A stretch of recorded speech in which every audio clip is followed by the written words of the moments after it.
Hello friends, welcome to YouTube channel Sanjay Jha speaks. साथियों, मैं Sanjay Jha channel की ओर से एक बार फिर आप सभी को अभिवादन करता हूं और आज हम बात करते हैं G20 शिखर सम्मेलन की। जैसा कि आप जानते हैं कि भारत की अध्यक्षता में नई दिल्ली में 9 सितंबर और 10 सितंबर को G20 देशों का शिखर सम्मेलन हुआ और सम्मेलन के पहले दिन ही भारत ने दो बड़ी उपलब्धियां हासिल की। पहली उपलब्धि ये थी कि G20 के सभी देशों ने एक कॉमन दिल्ली डिक्लेरेशन पर हस्ताक्षर करने पर सहमति जताई और ये इसलिए महत्वपूर्ण है कि इसको लेकर के रूस और चीन एक तरफ हो गया था, जबकि यूरोपियन यूनियन और यूरोपियन यूनियन के देश और अमेरिका के देश अलग हो गए थे। लेकिन भारत ने दोनों पक्षों में सहमति बनाते हुए, बैलेंस बनाते हुए दिल्ली डिक्लेरेशन को पास करवाने में, ज्वाइंट डिक्लेरेशन को पास करवाने में भारत सफल रहा। इससे बड़ी सफलता एक और है जिसका जिक्र करना बहुत आवश्यक है। और दोस्तों, ये जो उपलब्धि है, ये जो सफलता है, वो है Bharat middle east Europe economic corridor. दोस्तों, सम्मेलन के पहले दिन Bharat middle east Europe economic corridor बनाए जाने का ऐलान हुआ। यह अपनी तरह का पहला आर्थिक गलियारा होगा। इसमें भारत, संयुक्त अरब अमीरात, सऊदी अरब, यूरोपियन संघ, फ्रांस, इटली, जर्मनी और अमेरिका को शामिल किया गया है। इस कॉरिडोर के जरिए शिपिंग और रेलवे लिंक समेत कनेक्टिविटी और बेसिक इंफ्रास्ट्रक्चर पर एक ऐतिहासिक पहल की गई है। दोस्तों, जैसा कि आप जानते हैं कि चीन दुनिया भर में बेल्ट एंड रोड इनिशिएटिव के जरिए अपना जाल बिछा रहा है। दूसरे देशों को आसान शर्तों पे लोन देता है, फिर उसको फंसाता है और उस देश की आर्थिकी को अपने नियंत्रण में ले लेता है। लेकिन ये जो भारत ने जो पहल की है, वो चीन के बेल्ट एंड रोड इनिशिएटिव का जवाब मान सकते हैं। लेकिन इसका जो उद्देश्य है, वो दुनिया के देशों को एक सूत्र में बांधना है और सभी देशों की आर्थिक तरक्की इसका मकसद है। दोस्तों, इस इनिशिएटिव को आप इस तरह से भी देख सकते हैं कि एक जमाने में जब दुनिया में भारत और चीन का प्रभुत्व था, तो चीन जो है सिल्क रूट के जरिए अपना कारोबार करता था और भारत का उसी के जवाब में स्पाइस रूट था। यानी जिस तरह से चीन की तरफ से यूरोपियन देश सिल्क ले जाते थे, उसी तरह से भारत से स्पाइस ले जाते थे और दोनों का अलग अलग रास्ता था। तो आप जिस इकोनॉमिक गलियारे की हम बात कर रहे हैं, उसको आप पुराने जमाने के सिल्क रूट और स्पाइस रूट से जोड़ सकते हैं। यानी BRI को हम Bharat middle east Europe economic corridor को एक दूसरे के पैरेलल मान सकते हैं। अब हम चलते हैं हम इस विषय पर विस्तार से जिक्र करते हैं। दोस्तों, नई दिल्ली में G20 समिट भारत के लिए ऐतिहासिक रहा है। इस समिट के जरिए भारत ने रूस से अपने पुराने रिश्ते बनाकर रखे, तो पड़ोसी देश चीन को कूटनीतिक तौर पर ऐना दिखाने में भी कसर नहीं छोड़ी। चीन BRI प्रोजेक्ट के जरिए सड़क बनाते रह गया और भारत ने रेल और जहाज से यूरोप तक पहुंचने का खाका खींच दिया। शनिवार को शिखर सम्मेलन के पहले दिन, जैसा कि आप जानते हैं पहला दिन था कल, पहले दिन Bharat middle east Europe economic corridor का ऐलान कर दिया है। यह कॉरिडोर कई महीनों में अहम माना जा रहा है। इस गलियारे में कई देशों को शामिल किया गया है। यह project partnership for global infrastructure investment नाम की पहल का हिस्सा है। शनिवार को नई दिल्ली में भारत, अमेरिका, सऊदी अरब, संयुक्त अरब अमीरात, फ्रांस, जर्मनी ने संयुक्त रूप से एक समझौता ज्ञापन यानी MOU पर साइन किए और इस मेगा इंफ्रास्ट्रक्चर डील की घोषणा की। जानकारों का कहना है कि यह कॉरिडोर सीधे तौर पर चीन के बेल्ट एंड रोड इनिशिएटिव को चुनौती देगा। इसके साथ ही आर्थिक गलियारे की मदद से एशिया, यूरोप और अफ्रीका को जोड़ा जाएगा और व्यापार और इंफ्रास्ट्रक्चर नेटवर्क को स्थापित किया जाएगा। इस कॉरिडोर की मदद से अतिरिक्त एशियाई देशों को आकर्षित करने की कोशिश की जाएगी।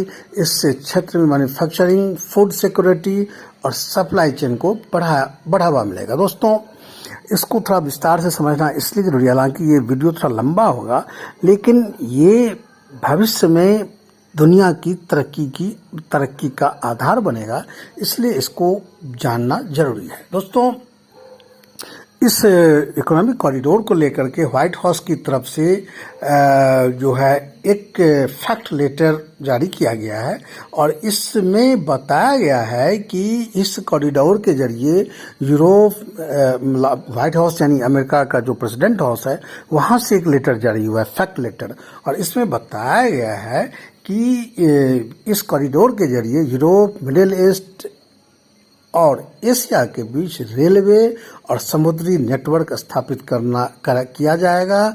इस महत्वाकांक्षी पहल का उद्देश्य कमर्शियल हब को कनेक्ट करना, क्लीन एनर्जी का विकास और एक्सपोर्ट का सपोर्ट करना इसका मुख्य उद्देश्य है। समुद्र के नीचे केबल बिछाना, एनर्जी ग्रिड और दूरसंचार लाइनों का विस्तार करना, क्लीन एनर्जी टेक्नोलॉजी को बढ़ावा देना और कम्युनिटी के लिए इंटरनेट रीच बढ़ाना, स्थिरता और सुरक्षा सुनिश्चित करना, ये भी इसका मकसद है। दोस्तों, ये दुनिया में आज तक जितने भी समझौते हुए हैं, जितने भी एमओयू हुए हैं, इसको India middle east economic corridor को उन सभी समझौतों में आप सबसे बड़ा समझौता मान सकते हैं, क्योंकि ये पूरी दुनिया को प्रभावित करेगा और प्रभावित सकारात्मक तरीके से करेगा। इसमें कहीं कोई नेगेटिविटी नहीं होगी, चीन की BRI की तरह।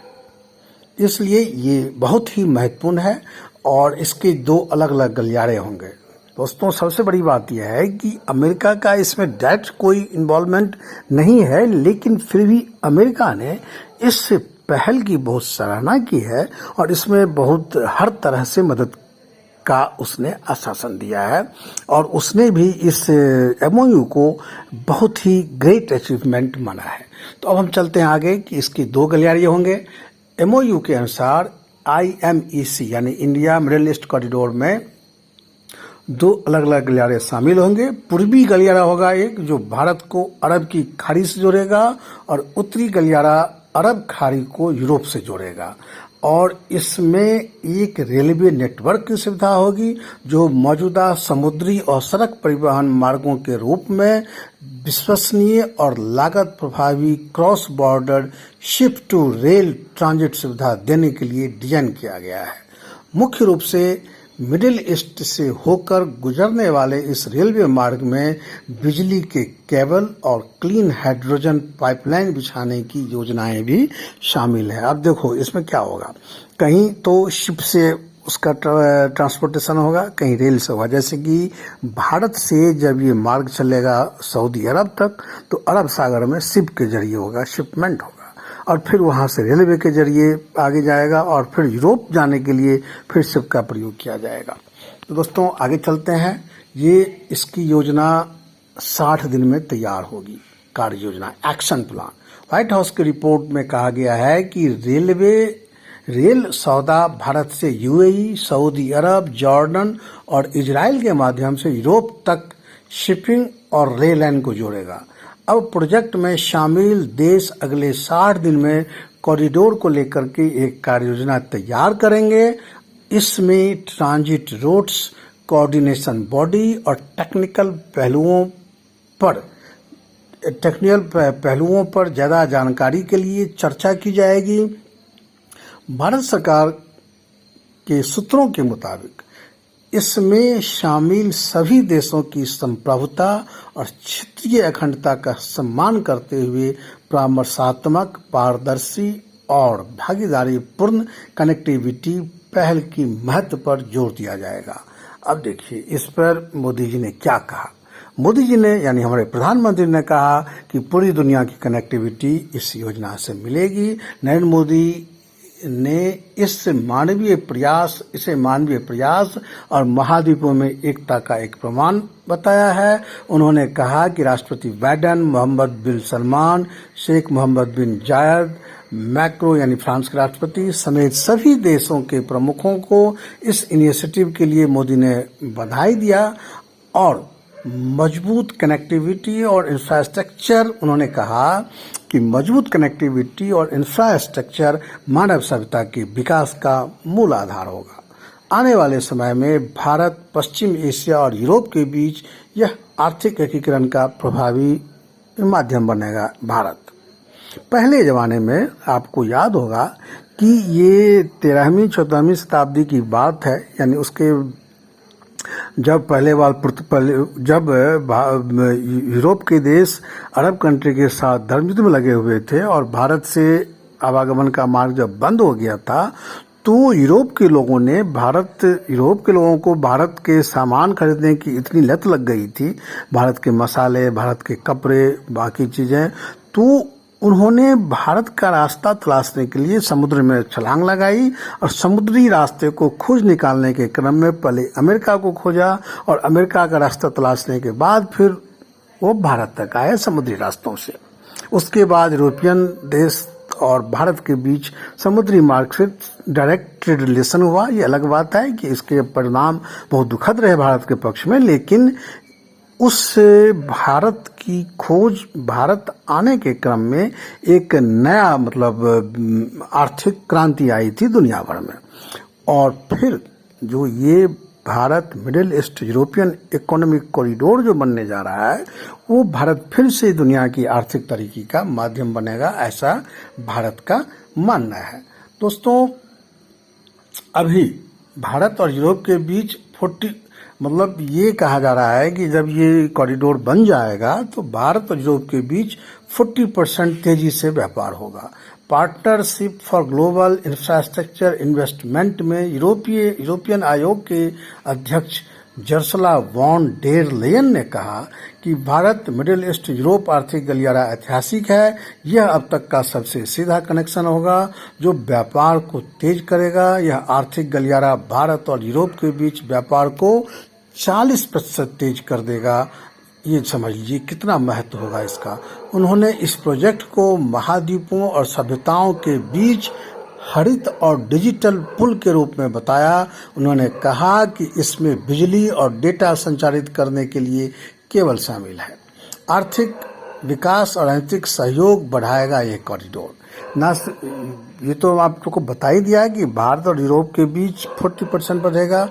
उसके बाद ये क्रांतिक एकीकरण का भी ये माध्यम बनाएगा। जानकारों का कहना है कि भारत को मध्य पूर्व और यूरोप से जोड़ने वाला रेल और शिपिंग कॉरिडोर बनाने की योजना एक महत्वाकांक्षी परियोजना है, जिसका उद्देश्य आर्थिक विकास और आर्थिक सहयोग को बढ़ावा देना है। यह गलियारा व्यापार को बढ़ावा देगा, ऊर्जा संसाधनों के परिवहन और डिजिटल कनेक्टिविटी के सुधार करने में मदद करेगा। बाइडेन के राष्ट्रीय सुरक्षा सलाहकार, जो बाइडेन यानी अमेरिका के राष्ट्रपति के राष्ट्रीय सुरक्षा सलाहकार जैक सुलिवन ने कहा कि इसमें भारत, सऊदी अरब, संयुक्त अरब अमीरात, जॉर्डन, इजराइल और यूरोपीय संघ शामिल होंगे। उन्होंने कहा कि बुनियादी ढांचे से आर्थिक विकास को बढ़ावा मिलेगा, मध्य पूर्व के देश को एक साथ लाने में मदद मिलेगी और उस क्षेत्र को चुनौती, संघर्ष या संकट से के बजाय आर्थिक गतिविधि के केंद्र के रूप में जोड़ा जाएगा।